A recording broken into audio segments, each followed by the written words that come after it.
Live from the Washington, D.C. area, it's the Inside Scoop. All the news that our viewers want to know. Now, here's the host. Hi folks, Cesar here. Thanks for joining us. We have a great show this evening, but first a little sad news from the weekend and from Herndon. Wanted to let all the viewers out there know. A good friend of mine and a great contributor to the town of Herndon, council member Jeff Davidson, passed away. He was involved in a automobile accident late March, and this weekend, Saturday, he basically succumbed to his injuries. More details are still forthcoming. The family will release, I'm told, services and details as they are released. So just wanted to let everyone know that Herndon lost a really, really important part of the community, and he will be sorely missed. Switching gears a little bit, I'm joined by my friend and equally dear friend to Herndon, council member Sheila Olem. Sheila, thank you for joining the show. Thank you, Cesar, and thank you for those kind words, because as you know, as a Herndon resident, Herndon is grieving over the loss of council member Davison. He was very passionate about preserving our historical buildings, the Art Center coming forward, and the Metro, so he will be missed. Yeah, I mean, he had a very unique view on how to get things done. Yes. I remember his story when he told me how he came to Herndon was, he was, riding up and down on the bike path, and those townhouses were being built over there in the corner, much Right. like my story, right? He said, I knew when I saw those, I wanted to move to Herndon, and just, he's been there, he was there ever since, so Right. he will definitely be missed. Yes.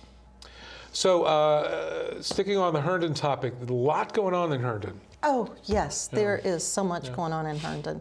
It's just too exciting. That whole Comstock development downtown thing. Yes. What's happening there lately?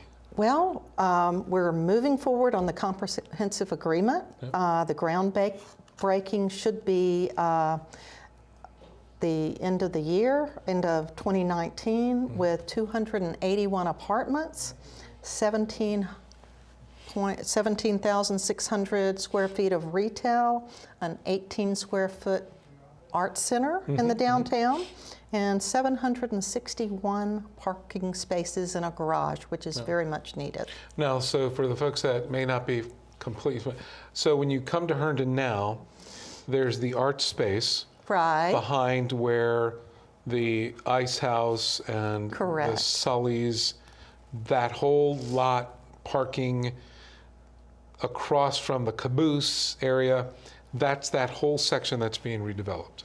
Right, and there's a building, if you're looking at the Ice House to the left, which is at the corner of Center Street and Eldon, that building had a car dealership in it, so that will be gone, and so the development will start there, go to where the building art space is in, where all the surface parking is. There will be a parking garage, and on Station Street, where surface parking is, that's where the art center and some of the other retail and some condos above will go. Back to Center Street, by the way, just my little 2 cents. That intersection is hideous. It's like offset, and then it's kind of a four-way, but it's too close to the light to put a light in, and it's just anarchy trying to get out of there. Just whatever you all can do with that. That is in the works. Oh, okay. It's already in there. Excellent. And so probably about the time we're doing this, the other thing, so that we can align, they call it aligning the street, so that you can have a real crosswalk. Yes. Because it is very dangerous. It's got to be walkable. Herndon, walkable, and wheelchair access, right? Absolutely, absolutely. So I think that's... So that's going to be fixed at that time, and so it'll take a couple of parking places off where they go all the way from Eldon Street up to the corner of Center. So we'll have to back that up so that there will be a turn lane and we can align everything. But I think people will be very happy with that. and feel safer. I don't cross that road. It's too dangerous. Thank you. Yes. Thank you. Yeah, it's pretty crazy there. Yes. Lots going on there. That Okay, just north of that, that whole new townhouse, retail, mixed-use development. Right. That's Junction Square. Junction Square. Okay. All right. So we are going to have 20 residential units and 5,500 square feet of retail on right there on Eldon Street and around Monroe, and then behind Eldon Street, because you'll have a row with retail and so forth, and then they're adding a new driveway that's going to be called Nachman Way, because the Nachman brothers gave an easement so that they could use part of their property to come in there. And Nachman's been in town for ever, right? I mean, Yes. they're kind of, Howard Nachman was actually on the town council, and his father was on the town council years ago. And Howard, Arthur is very active in the community. yeah, good folks. Good. Yes, And just very for the good. folks that don't know, it's like right across from the Anitas. Yes. That whole block, totally developed, and right next to the Green, the old town hall there. Right, and a place called Risky Ricky's, which is a wine bar, will be going in there. Okay. A tea shop, which is excellent. They've been doing a pop-up event at Art Space on Saturdays. So I am hoping they're opening this month. It's April.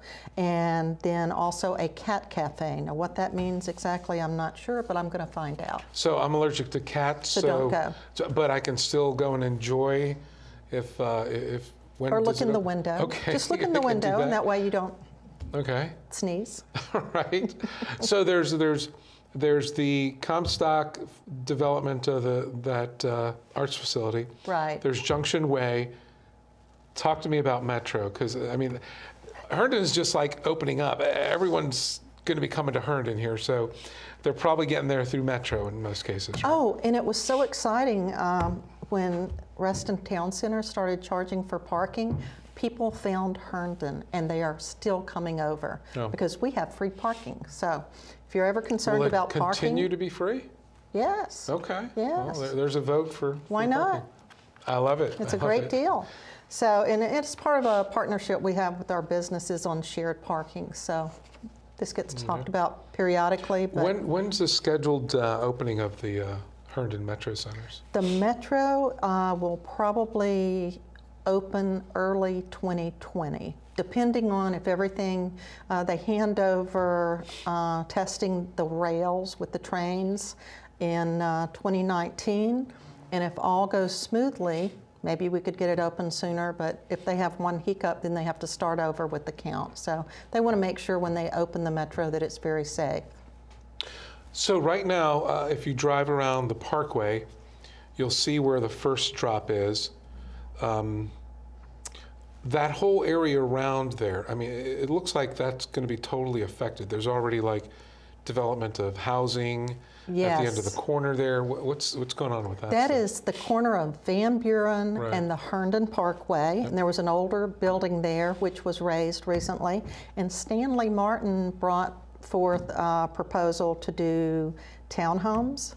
And they have already sold 10 of those townhomes. There will be 64 in total. that flat lot that's just they've sold 10 of what? They've already sold 10 of those townhomes. So they gave Sight unseen people. just sight walk- unseen. Well, you can see them. The yeah. developers, like a developer like Stanley Martin, they Yeah, have, you know, they can show them other places Wow, where that's they've done great. this design. So great. so now it's been a couple of weeks since I heard that. They could have sold 12 by now. But anyway, those will be from 490 to 600,000, and so they just started marketing them in January. And but it's right by the Metro. People want to be there. It's Yeah, I mean, very walkable. I noticed it when I was driving around on the Parkway. I didn't know people were actually, well, I didn't know they were actually selling them yet. And so that's, wow, people are coming to Herndon then. Absolutely. I don't know where their sales office is. I guess you just have to Well, there's call nothing there. You call Stanley Martin and go to one of their other offices, and they could say, this is what we're putting up, and people have bought them. That's great. Sight unseen. That's Right. great. So then the station, periodically, I just go drive up and down the toll road if I haven't used it so that I can see what's going on. Because even at the airport and beyond, we're seeing metros because we have the two stations in Loudoun County. And we've got the Innovation Station, which a lot of Herndon residents will use. It's considered Fairfax County, but a Herndon mailing address. But the neighborhood I used to live in, Four Seasons, would have been closer for me to walk to that one instead of the one that's going to be off of the Parkway. So we're going to have two very accessible stations. So that one's, you can get to it off 28? Off of Rock Hill Road. Rock Hill, okay. Right. So that's pretty exciting. And we just finished, we're completing the sidewalks, but if you were going out Sterling Road towards 28, you would notice that the town was putting up this fence. Off of Eldon? Eldon, Sterling? Sterling to Old Ox Road to 28. On the right side. On the right side, and so they're finishing up the sidewalk there. Yeah, those are so huge. that it's a nice big sidewalk, because we know we're going to have a lot of pedestrian traffic from all of the residents there that are going to walk to the metro. That needed to be done. Yeah, so that's real exciting. Yeah, and the walls, are those like just, I guess, noise reduction or noise barrier? A little bit, but the residents already had fences, and the town needed to put the sidewalk, but to do that, they needed to build a retaining wall. So they said, we'll take it down and we'll build you back your fence if we can come on your property and put this retaining wall up. Yeah, because that road's pretty busy if Yes. you're going to have increased pedestrian traffic. Right. So that was, yeah, it's a good safety move. Because those old sidewalks were pretty, well, you can't really call them sidewalks. Well, on today. that side of the road, there weren't sidewalks all the way through because of the berm. Yeah. So they went in and did that, excavated some of the property and put up a nice retaining wall, which meant they got an even taller fence next to their homes. I like sidewalks. I Wide, love sidewalks. accessible sidewalks for many people Me to walk too. in. The Yes. single file stuff, no. No. Those aren't walkable communities. That's so. not fun. So what else have we got there? Okay, so let's see. We've already had 555 Herndon Parkway. Company has come in and submitted a redevelopment for that area. So there is a building there. So let's hold this, because let's hold it. I know we have a ton more to All go through. right. So I hope you can stick around for the next Okay, segment. sure. So we'll bring you back on the next segment. We'll go through this, and I want to hear more about the election stuff coming up. So, Okay. folks, stick with us. We've got Sheila Olem in the house here from the Herndon Town Council. You know what, guys? There's a lot of tree branches and dry brush over here. We should probably move the bonfire over there.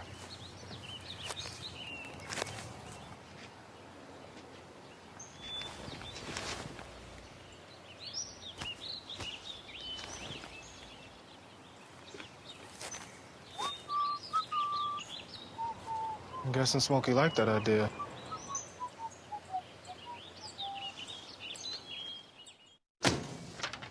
Hey, Hard, what's this? That's my resignation. You're resigning. Why? You've been putting me under a lot of pressure lately. That's why I'm ready to quit. Oh, I forgot. I'll do better. Please don't quit on me. Don't let your heart quit on you. Get your uncontrolled high blood pressure to a healthy range before it's too late. So you can't save money? That's easy as pie. Brown bagging lunch instead of going out. $6 save times 5 days a week times 10 years is $21,000. That's a lot of lettuce. Small changes today, big bucks tomorrow. Feedthepig.org. Did you know kids who play outdoors have healthier lungs?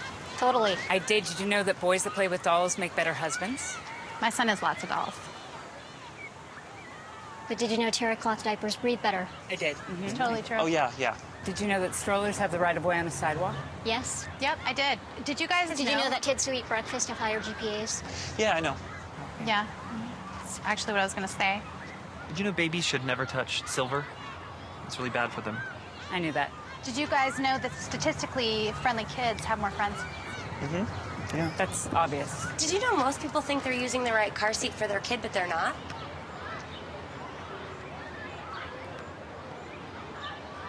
Parents who really know it all know for sure that their child is in the right seat at the right age and size.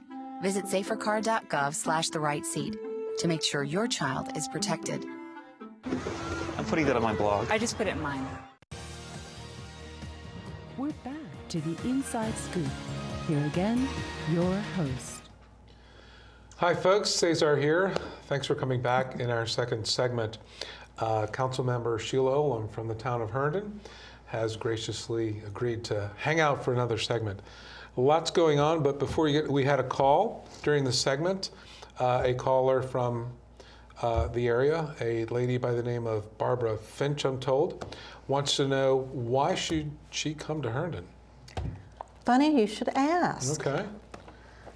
Well, what do you got there? This is our Herndon calendar. We take this out to our residents every year, and there's a lot of cool things about this calendar. Years ago, it was actually put together by a professional photographer. And when he retired, we started having a contest. So if you live in or around Herndon and you're a photographer, you can submit your photos taken in the town of Herndon to be in our calendar every year. So I think I know where that is. That's on the bike path, right? Of course you do. Yeah, right downtown. Wow. So there's lots of great pictures in here. I mean, it's just all kinds of fun stuff going on with this. This at the Herndon Festival. That's in June. This is July, probably a 4th of July party. So what kicks off the season coming up here? We've got... right now, we are getting ready to have the first day of the farmers market, and this week is very exciting because once in the spring and once in the fall, Herndon will come to your house and pick up your old stuff, big stuff that you can't put out with your trash. Refrigerators, old grills, old lawnmowers, large items that if you didn't live in Herndon, you gotta put them in your car, haul them down to the dump, weigh your car, and pay a fee. So we do this as part of our service to the people that live in the town.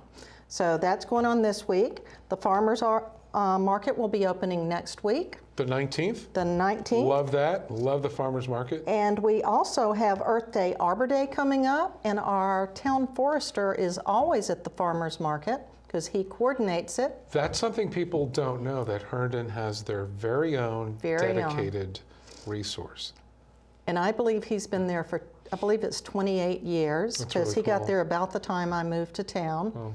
And I have sought his services to come out and check my trees over the years. And it's awesome because he will actually come by your home and tell you if you don't think they're growing, give you hints on what you can do. Or if you think a tree is dying, he can give you tips on maybe how to save it. If not, he can also recommend different groups that can come in and take them down. Very cool. Yeah. Okay, well, that's great. So Earth Day, Arbor Day, we are again a tree city, so I'm pretty excited about that. We love trees. We love trees. We have more trees in Herndon now than we did when it was founded because it was a farming town back then. That's right. Yeah, not a lot of trees in the farms. Not many when you got cows. That's right. So great, a lot of stuff. That must cost tons of money, right, to fund. How are the budget talks coming along? Well, we sent this really nice brochure out. Yeah, I got that. This went out to everyone to their home, and it's very easy to read. We've just got it real succinct. If you would prefer to look at a 3-pound document, or you can look at everything here and get it in a photograph. I like spreadsheets, so okay. Yes. So this is really great. It's going to tell you all about how much it costs to run the town, where all of our money is coming in, and then we've got something called capital improvements. Those are the big projects that we're putting together, like we're talking about Runnymede Park, putting a nature center in there. The downtown redevelopment art center is in there. So all of these things are in here for the community to see what's there. Great, great. Any big controversies? Any big battles going on? Is the typical stuff here? So. Yeah, typical stuff. We'll need to talk about: are we going to be able to meet budget? How is the revenue going, and what do we need to increase the revenues? I mean, one thing, as we talk about whether or not, when we were talking about whether or not the arts facility would go into the downtown, I can tell you that every time I go to an event at Next Stop Theater, which is Herndon's wonderful theater, I cringe when I see everyone leaving and going to Reston Town Center, because most of those people don't live in Herndon that frequent the Next Stop Theater. And if they had gone to downtown Herndon, we do have a meals tax, and that helps pay for a lot of our amenities. So, and just for the folks that aren't familiar, so the idea is bringing in all the performing arts into a centralized center facility right in the downtown. Absolutely. So you'll have the galleries, the performances, all that stuff happening. Right.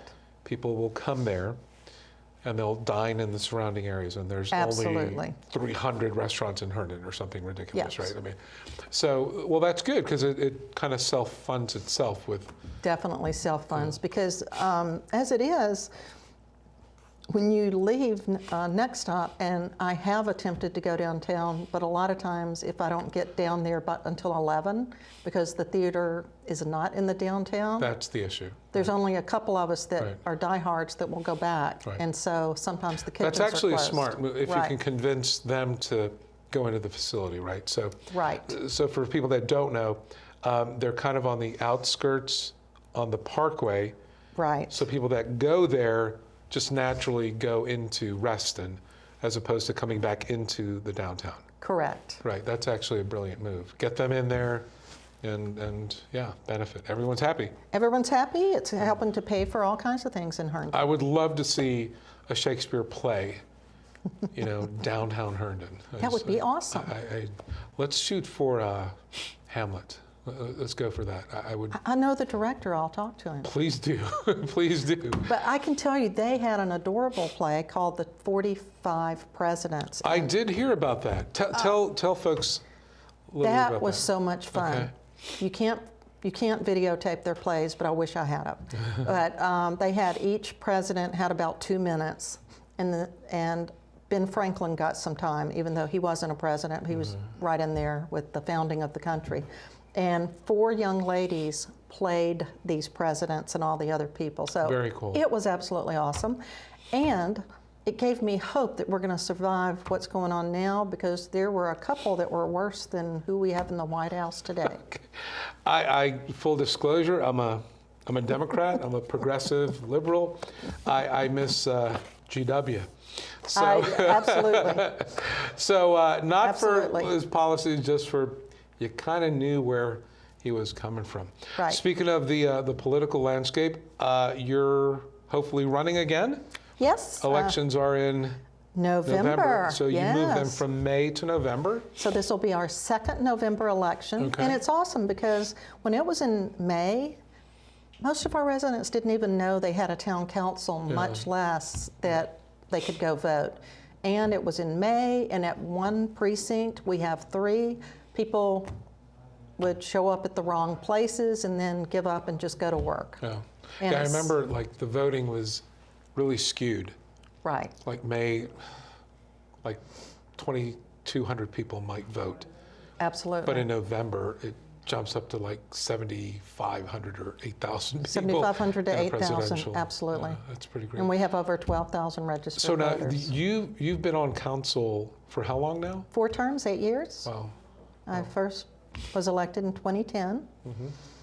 And so things were a little rocky at first. We used to be in meetings till like 12, 1 o'clock in the morning. And I would get up at 7 and be at Rotary at 7:30 the next day on Wednesday. But things... So I remember one of the things I loved about what you did is I love those little bike rack things in Herndon. Oh, those are that was something you championed, and thank you for, because it gives Herndon like this. First of all, we're a little bicycle trail kind of town, right? Right. But there were no bike racks anywhere, and you look around. They had these for, I don't know, about a year. So when I got the minutes and I was put on, I was chairing the pedestrian bicycle committee, and so I'm going through the minutes to see what's been going on for the last 2 years, and I found out they ordered these bike racks and they're sitting in storage. So I kept pushing until they finally brought them out, and then we got them placed all over town. And they are cute. And if you ever are over by the community center and you cross the W&OD on Ferndale, they've made it look like railroad tracks. I've noticed, yes. It's so cute. And they're reflected at night? Yes. Yes. Yeah. And actually up on, when you go past there, what's where the 7-Eleven is? Grace Street? No, beyond there. Oh, beyond there, yes. Fernwick? Crestview. Crestview. Yeah, you got the little railroad track there too. Cool. That's the cool little stuff on Herndon. What about the lighting of the pathway on that side? The lighting of the WNOD trail that we have now was the first section lit anywhere, and we are working on the second phase. So we've got one phase that goes from a little beyond Ferndale all the way past where the post office is. Okay. And so then we want to do one more extension in the very near future. And what that does is, especially in the summer, people are out walking, going to things, and if you're at Friday Night Live, absolutely, or going out to dinner, you can use the trail. That is so cool, watching all those people just converge in the downtown. Yes. On the bike paths. They're just walking. Right. They've got their dogs and families and carts, and just, it's really a cool area. So. It really is. But you're definitely running again, right? I'm definitely running again. Okay. I've just got to get my papers filed. I've gotten my signatures. Okay, all right. So it's exciting times. Any big issues you're rallying around, or just? Yeah, the Art Center, I'm definitely progressive on that. Thank you for being part of that. That's Yeah, and you know why it is so important for us to have it, and also a nature center that's been on the capital improvement, taken off, and now put back on. So I'm really trying to get that done. I feel like that's something that we talked about. We actually had architectural renderings, had spent hundreds of thousands of dollars, and then a previous council just threw it out the window. So now, because zoning and codes have changed, everything's got to be redone, so you just have to start over. So all of that money went for naught. Okay. What other things you're gonna part with wisdom here? That if folks out there want you to know what else is happening in Herndon, we've got a few seconds here. Yeah. Well, if you've got some intersections that you're concerned about or sidewalks you're concerned about, please always bring those in. We had one for the longest, but now we have another couple of audible crossing lights where you push it and it talks to you. Yeah. When I was chair right there at Jimmy's. Right there at Jimmy's. The first, people need that. Yes.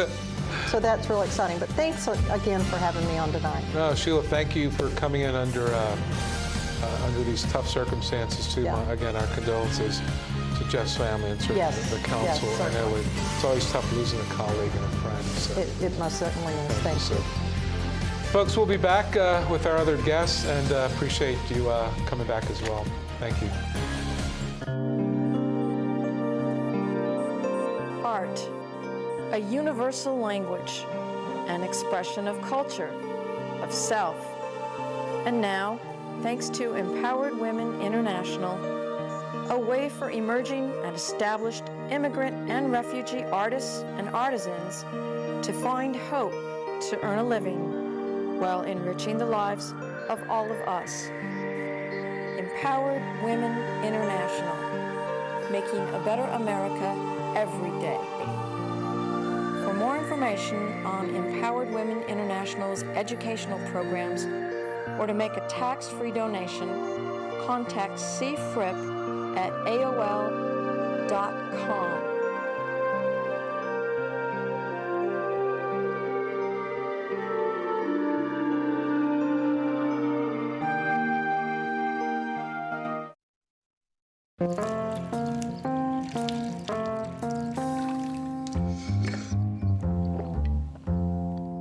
Here, kitty, kitty.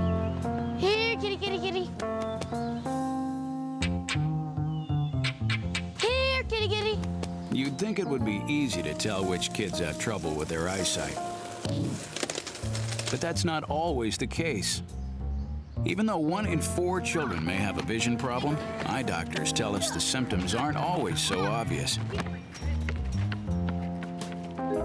We do know that 80% of all childhood learning is visual. And without good vision, kids can have trouble learning to read and may fall behind in school. For clues on how to spot the real-life signs of childhood vision problems and what parents can do, visit checkyearly.com. A public service message from the Vision Council of America, and reading is fundamental. We're back to the Inside Scoop. Here again, your host. Hi folks, Cesar here, back with you. Appreciate you coming back. My next guest is a good friend of mine. You've probably heard me talk about him. We share some similar values and morals, and I really want you to meet the Reverend Dr. Jerrold Foltz. He is a retired pastor of the Wells Springs United Church of Christ in Centerville, Virginia. Sir, thank you for joining me. Oh, you're welcome. Thank you for having me. I've really, we've talked, we've known each other for years, but I've wanted to have you on the show quite a few times, and I definitely appreciate you coming on. Thank you. I just want to highlight to folks the type of person you are and how you've inspired me and others with what you do. But first, a little bit of background. What inspires you? What motivates you, obviously, to do the things you do? And we'll get into some of those things, but obviously I think I know the answer. But if you could, for level setting our guests, what kind of gives you the energy to do everything you do day in and day out? I care about people. That's what I come down to. My parents, especially my father, he never knew an enemy. I mean, anybody's a friend or a future friend. A very generous person, and I think in some ways I'm like my father. I grew up in the United Church of Christ, promoting all kinds of values about caring for our neighbor. The Good Samaritan story just resonates so powerfully. I can give examples in modern times of that story. Sure. And I went into the ministry. I answered a call when I was 16 years old. Really? In February of that year, 1960. I've never doubted that call. It took different shapes, but where I am now, I still feel that call to ministry, to care for people wherever they are, anywhere in the world. And I've been in different places in the world, and people have come here too from other parts of the world. No, and that's always been my sense of you, sir. I've really respected, talking with you and kind of our exchanges of ideas, and I respect you and really appreciate the things you do. So just wanted to get that out there. Thank you. I really appreciate that. Absolutely. Let's talk a little bit about some of the things you've been working on in the area here in Centerville, Northern Virginia, Fairfax. Just what comes to the top of your mind and some of the things you're doing. I came to Centerville in 1996 to start a church, organize a church. There was already a core group, and they already had a kind of an idea of what this church's values should be: open and affirming of people of different sexual orientations and identity. And it gradually developed with more ideas about how open we are, and it included affirming immigrants in our community, all the diversity and the wonderful diversity we have in Fairfax County, and we're in the western part of Fairfax County. And then as I was doing some other work in the region, the church itself, people wanted to make a difference in the community. It was a small church. What can a small church do? They looked around and they said, well, who are these guys on the corner at the library and in front of the shopping center? And some people, members of the church, had some money they inherited, and they said, well, use this pool of money and hire somebody that can go out and talk to them. And I don't make a long story out of it, but this person was a English teacher for adults in a public school. She spent a couple hours a week and found out who these guys were and what their needs were. They wanted work. They just wanted work, help their families at home, wherever they came from. So we started having monthly meetings. We call it the Immigration Forum, Centerville Immigration Forum. And that went on actually monthly almost for a number of years. We met in different churches. People were interested. English teachers from different churches, ESL teachers came forward. And we met with the workers. One time we had a meeting and 90 of them showed up. And we thought, oh my goodness, what can we do for these guys? And they wanted to know, why don't people like us? Oh, it just broke my heart. We really did find out that they wanted work. And we thought, and we began with our friends and word of mouth engaging some of them. We'd meet somebody we knew on the parking lot at the library and match them up. And then it came to an opportunity in 2010 Mike Fry, Republican supervisor, our only one we've ever had up at that point in Sully District, and A.J. Dwoskin, who owned part of the shopping centers. Sure. A.J. has said he's the only Republican he's ever donated for in his campaigns. Okay, good. Yeah, Good. it's a good recommendation. Yeah. So he's an independent kind of guy, and everybody respected Mike Fry. He asked my wife, who was really the organizer of these forums, could you start a worker center, day labor center? Well, we had never thought of that. We didn't. I mean, if we thought about it, we just passed it off. But she said, okay. Well, we started talking to people and getting support, and we had a public meeting, which was pretty upsetting, pretty hostile in some ways. Even though our church and the Democrats from our community were there, it got almost out of hand, not quite. But we thought, well, this is the end of it. But no, Supervisor Fry and A.J. Dwoskin said, we're going ahead with the plan. Really? Wow. Yeah. It was amazing. And so in that time, it was a very tough economic time. I've never seen it before this bad in 2010, 11. Yeah. We raised, based on an idea, we raised $200,000 in the bank. Jeez. To fund first year. Wow. Based $200,000. People gave money to an idea, churches and individuals. 501c3? Yeah, Wow. We first connected with Virginia Organizing. That was our fiscal agent. It was a very quick way to go, and we helped them. They helped us hand channel the money, but we had that $200,000 before we hired our first director. Wow. And when she was hired, we still hadn't opened up yet until December of 2011. So we're in our 7th year. Wow. And as a nonprofit, you know, that's a remarkable record in itself. But we're up to about a $300,000 budget with 3 almost full-time people and a couple subs and about 100 volunteers during the year. And we continue having awesome support from churches and individuals. Some give every month, some churches give quarterly, they pledge money. It's just amazing that this kind of thing, community support is really what I call it. People said, this is what we need, we like you're doing this, and it's just great. So, you know, we've talked a little bit about this. I've always been interested in knowing, I don't think we've gotten to this level, but these things have been tried throughout the area, the county, the state, and so forth, but it failed miserably in Herndon. So what did you learn, or what can you help? Yeah. Or, I mean, it's a little bit of the irony was that we learned how the Herndon Center operated, even though it closed down. And so that was our model. We even used some of the material from it and different kinds of how they organize. We visited Casa de Maryland, how their centers are operating. We did not have any government support, no public money. It was all private money. So that was one big difference, I think. We didn't depend, and still don't depend on government financing. We get space from A.J. Dwoskin. That's a big boost to have a free space like that. So that was really the big difference, I'd say, from Herndon. It's a different time also. Manassas and Prince William County also was undergoing they even had a bigger growth of immigrants than the rest of us for the previous 10 years, and that really, what they went through was really harmful. And we thought, we don't want this in Centerville.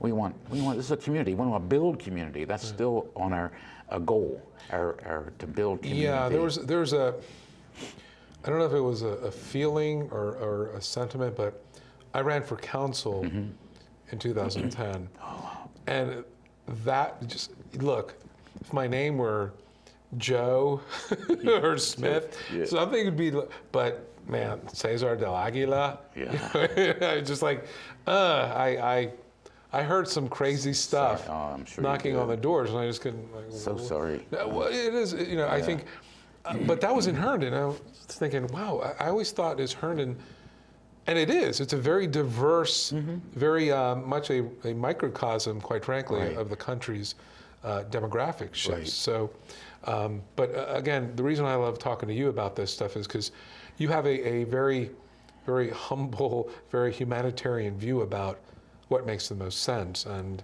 I kind of wanted to share that with the viewers. That you had some resistance, you had some initial challenges, it sounded like, but it's been functioning? Any incidents, anything major going on, or? Well, there's stories of an individual once in a while in the past walking in and saying, "Why are you doing this? Don't you know it's illegal?" It's not illegal. We're doing exactly. We're following the law, and then they go away, and we just go on. But I mean, operating. you hear. I mean, I get asked, well, how do we know they're not MS-13? I mean, just like, are there gang members involved here? Are there? Not that we know of. No. No, they just want to work. And it's not just immigrants, actually. We have African Americans and young people who maybe for some reason, we don't know the reason, they don't have a driver's license for a while, or they can't keep a regular job, but... People have Uber apps. You don't need a license anymore. Well, that is coming. We have talked about that. Really? Yes. Oh, I was throwing that out as... Well, yeah, because right now, I mean, way we started, it's for local people because they walk there. Right. And it's convenient. It's not hard to walk there. They walk to stores and the same thing. Some people do have a car sometimes, and we thought, well, with Uber, people could hire somebody. They could Uber them out to their house, and they wouldn't have to provide transportation. But that's often a hang-up. They have to provide transportation for many of them. But Uber is a coming idea, that's for sure. If you want the worker, and there's many skills too. Yeah. It's not landscaping or moving, but also there's skilled drywall finishers and painters, all kinds of things. I don't like them getting up on roofs because that scares me. But anyway, and we've upgraded their skills. Constantly. We've had carpentry, we have painting, we have electrical, we have, I haven't done plumbing yet, but that would be coming. And some people have given money just for those purposes. And some of our grants have been for training, skill training. How about like language? Oh yeah, every day they have English classes while they're waiting for work. My wife's there every Monday doing that. And I should mention that I did mention her before, but she has been a continual presence there and energy behind the whole operation. She's president of the board of directors, finally finishing her last term. But it's been her energy and her continuity, her faithfulness that's really made a lot of difference. We support each other and doing what we're doing. I'm the assistant treasurer. I do the payroll and deposit all the money and pay the taxes. And it's a wonderful experience to have a part of it. I want to come see this. Yeah. Let's schedule some time. Thursday. I thought you were coming Thursday. I want to see this. I want to come down. And I kind of want to see it in action. So if you don't mind, just take me for a tour of this whole thing. Sure. It's like an amazing success story. It is. And it's you incredible. Also be very, very proud of what you've done there. Yeah. I want to have you back. Please come back to another show, because I want to share with the viewers some of the other great things that. And our annual showcase is April 21st. April 21st. Yes. Okay, we'll post that up. Got it. We'll be right back. Thank you, Reverend Foltz, so much for coming. Thank you. Please be back for our last segment. One day these rats were playing in the woods. Well, it's some matches and that's no good. Listen to smoke before you give it a try. Only you. Don't play with matches. Don't play with fire. Cause there's nothing very funny about freaked-out money. Nothing very nice on a homeless mind. So if a gorgeous force is what you desire, don't play with matches. Don't play with fire. Only you can prevent wildfires. Fire. Why don't you just wash your car at home? When I wash my car, everything runs down the street and down into the storm drains. With all the chemicals in the soaps and waxes, the last thing I want to do is poison my own drinking water. At least here, it's all contained and recycled on site. That's why I also take my car in for oil changes instead of doing it myself. I might take a chance on spilling stuff. You know what the best part is? What? More time to kick back and watch the game. How far would you go to protect the planet? I want you to build an ark. Here we go. Okay, that's good. Oh, okay. Ow! Maybe there's another way. People, the flood is imminent. Is it too much to ask for a little precipitation? Go to fightglobalwarming.com to find out what you and your community can do to reduce global warming pollution.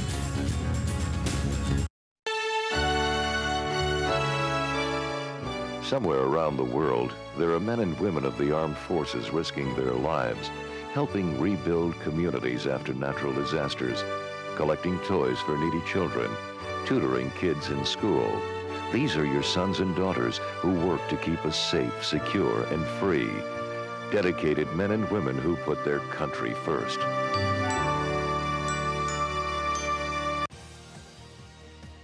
We're back to the Inside Scoop.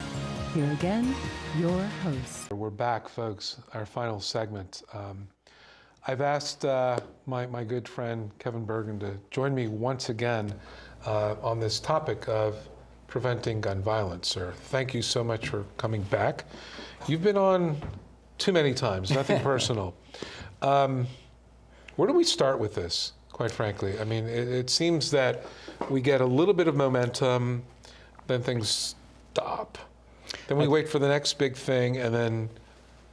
I think the last time I was on, Cesar, you said, isn't this depressing, or don't you get depressed, or that's what I remember. Yeah. And I did, because there was one thing after another. Yeah. But now I am so excited, and the needle is moving. How so? Well, it's moving in a good way, and it's moving in a bad way. The bad way is what's making it move are Parkland and Las Vegas. You know, that's a bad way that's causing the needle to move. Yeah. But people are paying attention. And in the good way, it's people are willing to ask now about guns. They're not afraid to bring up the subject. That's one of the programs we'll probably talk about tonight, the ASK program. People are willing to ask, and people are not as offended if they used to be for being asked. They want to know. It's important that the responsible gun owners, which I think outnumber those who are not, lock up their guns, not in the TV stand drawer, not under the towels in the linen closet. Lock them up. Yeah, I'm glad you used that term, the responsible, because there seems to be sort of conflating of gun owners, you know, with everyone that owns a gun. And they're all this sort of monolithic group, and they're not. There's segments, there's subcultures. They're as diverse as any other, you know, structure. Absolutely. And it is. I mean, I speak with a lot of folks that do have different views on this, but most of them, I say the bell curve of them can agree that we probably shouldn't allow high-powered weaponry into the hands of people that we know are prone to violence, have records, or currently have pending charges of assault or battery or in some forms of stalking. I mean, as a reasonable human being, I think we can agree that certain people shouldn't be entitled to certain weaponry. Now, there are laws on the books that prevent some of this, but then they're very much open in other arenas where people can walk in and purchase from independent folks, correct? Yes, and in the Commonwealth of Virginia, unfortunately, I'm going to use that as a segue to how I did get involved. In 2014, I read an editorial in the Washington Post, and it said that a bill came out of the Senate, 29 to 6 to 5, 40 senators, so it obviously had across the aisle support.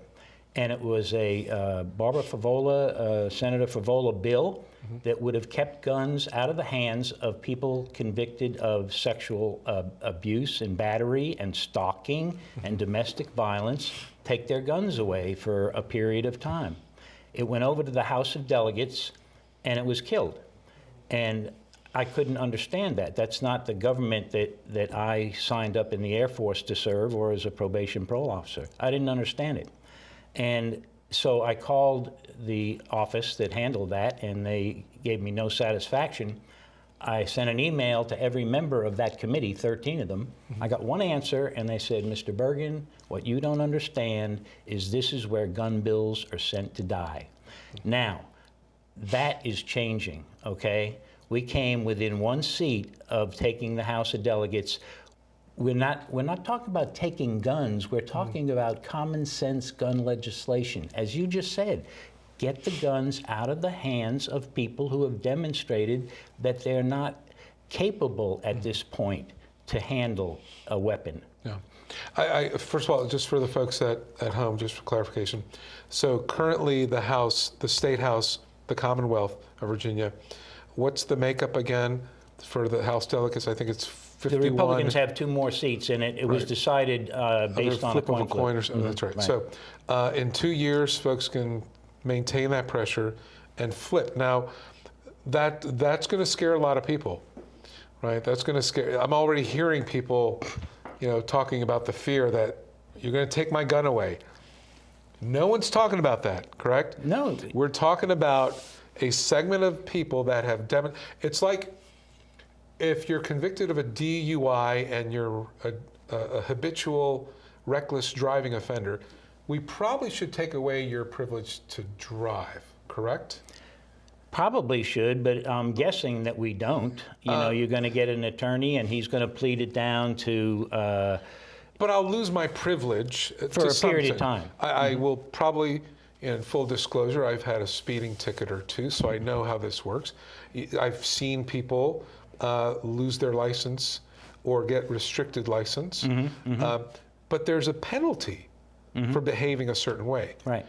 It doesn't seem to resonate with people that it's just addressing the people that have demonstrated their inability to act responsibly. And there is legislation that is getting a lot of attention nationally and in the Commonwealth.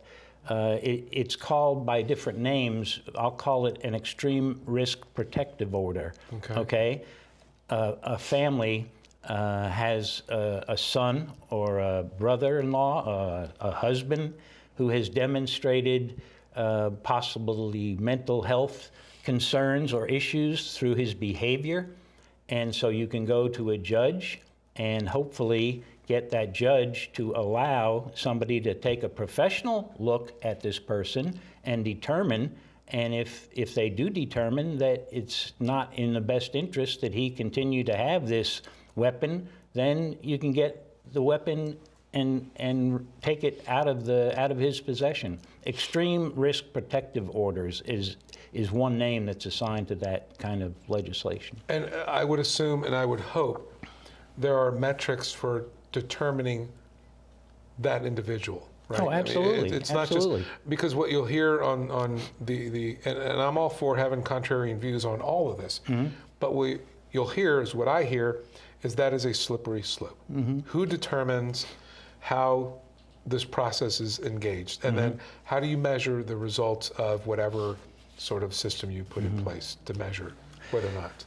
Slippery slope makes me think of the argument that I have 2 workers in our home right now, and one is obviously a gun owner, and we talked, and I'm trying very hard to listen to the other side, more so than I used to. I used to come right back at them and in an assertive or aggressive way. I want to listen to what they have to say, because we do not want their guns. We want common sense gun legislation, universal background check.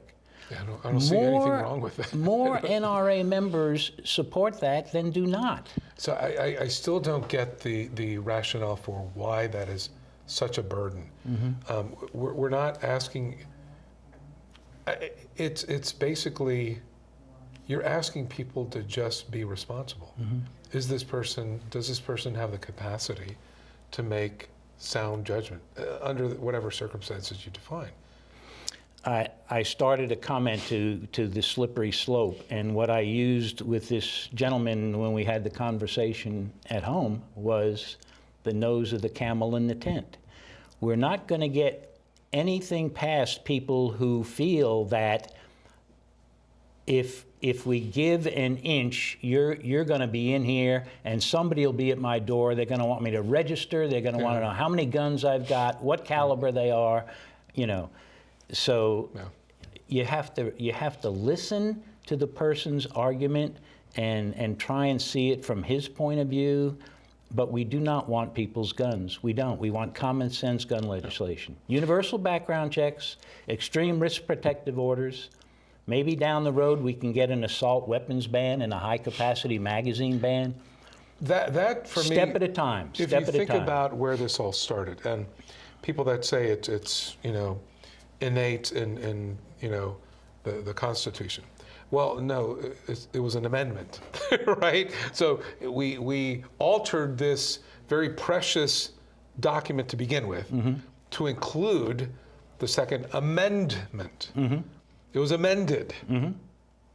So it wasn't guaranteed, and then we did amend it for militia. And the weapon of choice back then... Well regulated. Thank you. Was a musket. Fired a single shot, and if you were good, you got maybe 2 out in a minute. 2 shots. As we continue to advance technology, as we continue to advance what we define as a weapon or an arm, there's a lot more destructive power. Where are we going to be in 50 years? What's the destructive potential capacity of a weapon 50 years from now? So that's why, look, it's just, we have to adapt laws with where we are today. You would think that the congressmen that got shot at the ball field when they were practicing for their ball game would have come out on the side of taking a serious look at this because of the danger that ammunition, that bullet did to him. He got shot in the hip. Well, if you got shot in the hip with a .22 or a musket, I'm walking the next month or something. This guy damn near died because of the damage that bullet can do when it goes in with the velocity that it does out of that kind of a weapon. It's amazing. I think it's almost like hypersonic speed at that point. The projectile is hitting the body, and it's not passing through it. It's basically tearing out. I don't know if that's ideal for home defense, but that is an example of what I'm talking about. As we progress, as the technology of these armaments advance, this is going to be more of a weapon that's going to hit more people in more populated areas, the sick people, not the responsible ones. And that's what we're talking about here. Do we have a minute for me to tell you about our vigil at the NRA this Saturday? Please, sure. Okay, Saturday from 12 to 2, we're having a youth organized, sponsored, and conducted vigil at the NRA headquarters, 11250 Webb Hills Mill Road. It's look it up be online. Big. We'll be there. Big. Okay, and if you want to be there, look for my good friend Kevin and the rest of the crowd. Sir, thank you so much. My pleasure. Folks, thank you. Thank you. I